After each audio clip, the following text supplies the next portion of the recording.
नमस्कार, आप देख रहे न्यूज़ 24 बिहार झारखंड। आपके साथ मैं हूं अंशु। आज हम बात करने वाले हैं तेजस्वी यादव की।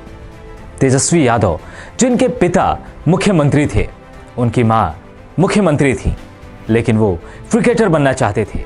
तेजस्वी चाहते थे कि क्रिकेट के मैदान से चौके छक्कों की बरसात कर देश का नाम रोशन किया जाए, लेकिन किस्मत में कुछ और लिखा था। तेजस्वी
तेजस्वी ने सबसे कम उम्र के डिप्टी सीएम बनने का रिकॉर्ड अपने नाम।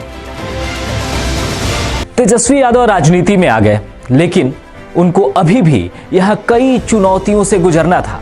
सबसे बड़ी चुनौती के रूप में उनके सामने थे नीतीश कुमार, लेकिन तेजस्वी यहां डिगे नहीं, जमकर लड़े और जीत के मुहाने तक पहुंच गए। करीब 20 महीने तक चली उस सरकार में तेजस्वी ने सबसे कम उम्र के डिप्टी सीएम बनने का रिकॉर्ड अपने नाम।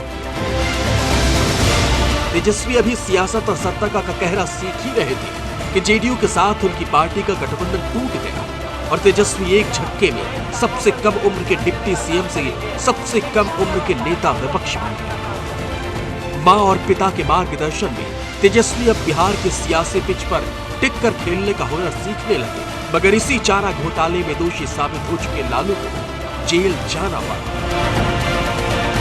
विरोधियों के विरुद्ध अकेले पड़ने के बावजूद सियासी मैदान में तेजस्वी ने कभी हार नहीं मानी।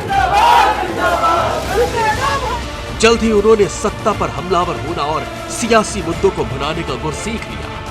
तेजस्वी का पहला इम्तिहान साल 2019 का लोकसभा चुनाव, जहां आरजेडी पहली बार लालू यादव के बिना चुनावी मैदान में उतरी। युवा तेजस्वी जोश से तो लबरेज थे, मगर अनुभव के कमी के कारण उनकी पार्टी पूरी तरह चुनाव में चित्त हो गई। लोकसभा चुनाव में लालटेन का खाता तक नहीं खुला।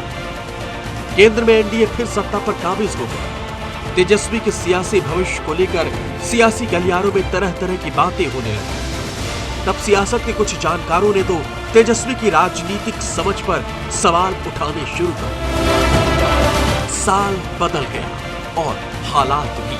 देखते ही देखते सारी दुनिया कोरोना की चपेट में आ गई। इसी दौर में बिहार में विधानसभा चुनाव की आहट सुनाई दे रही। नेता प्रतिपक्ष तेजस्वी लगातार चुनाव कराने का विरोध करते रहे, मगर जोरदार प्रतिरोध के बावजूद बिहार के सबसे बड़े चुनाव की तारीखों का ऐलान कर दिया गया। सियासी बहस में लालू राबड़ी और जंगल राज के मुद्दों से खुद को अलग करते हुए इस बार तेजस्वी एक अलग अंदाज में नजर आए। जाति पॉलिटिक्स से अलग तेजस्वी ने इस बार विकास, रोजगार और पलायन को मुद्दा बनाया। इसका असर भी दिखा। तेजस्वी की रैलियों में भीड़ ने इस बात पर अपनी सहमति दे दी थी कि बिहार को एक और नेता मिल गया। Bureau report, news 24। भले ही विधानसभा चुनाव में तेजस्वी यादव को सफलता ना मिली हो, लेकिन ऐसे बहुत सारे लोग हैं जो मानते हैं कि तेजस्वी बिहार के लिए अगली पीढ़ी के सबसे होनहार नेता हैं। तेजस्वी बिहार के सीएम भी बन सकते हैं, लेकिन यह सब कुछ समय के गर्भ में छिपा है। आने वाले समय में खुलकर सब सामने आ जाएगा। फिलहाल इस बुलेटिन में इतना ही। हम आगे आपको दिखाएंगे कि तेजस्वी के अलावा बिहार में वैसे कौन से युवा चेहरे हैं जो बिहार की राजनीति में नया कमाल कर सकते हैं।